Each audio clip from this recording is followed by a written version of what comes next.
Right, good afternoon guys, it's Richard here, the Tech Chef. Today we're going to be talking about this little package. It's the new FRSky9M module and the R9MM micro receiver plus an antenna. It comes in a nice little package from FRSky, and here we have the little R9MM receiver. It's a micro receiver, long range receiver. Obviously, because I'm in Europe, it's got the EU LBT firmware flashed to it already.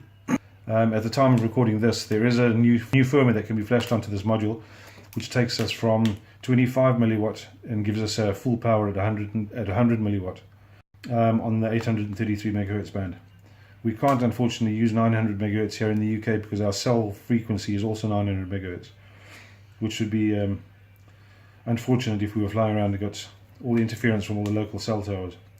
So that's a bit of a bummer. But other than that, yeah, the receiver itself can operate between 3 and 10 volt, 100 milliamp at 5 volt, compatible with the R9M,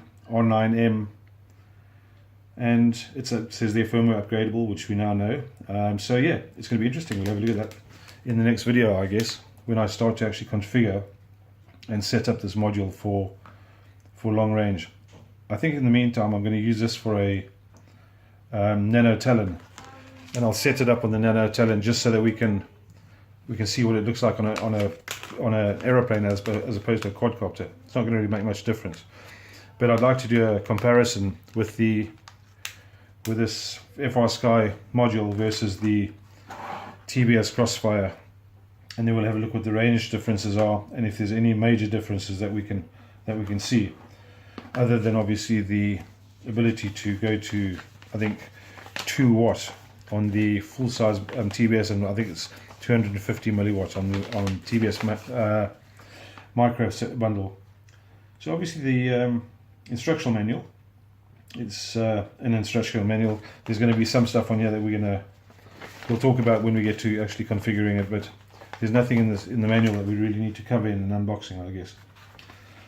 The module itself, yeah, I mean, it's a Futaba style module, fits into the back casing of a X9D or a QX7. I have both, so I may do a video for both, just to show the setup and how to actually configure the radio. So yeah, there's not much there. Obviously it has a little XT30 connector point where you can put in external power. Not sure we actually need the external power at the moment. I'm pretty sure that the X9D will be able to handle the full power without actually having to use external power. I think that external power you only really need to if you're using, I'd probably guess maybe 1 watt, so that it doesn't suck too much power off the transmitter itself. Other than that, yeah, little button on the front, which I guess is the bind button. Dip switches, which, yeah, don't really know what the dip switches would be about. We'll have to have a look in the manual for that. So in the meantime, that's all there is. It's obviously just an unboxing video to show you that I have received it, what's in the box, and in the next video we'll start to get down into the guts of the transmitter and see how it all works. In the meantime, if you like the video, please like and subscribe, and I'm sure we're going to go on a long range journey together. Chat again soon.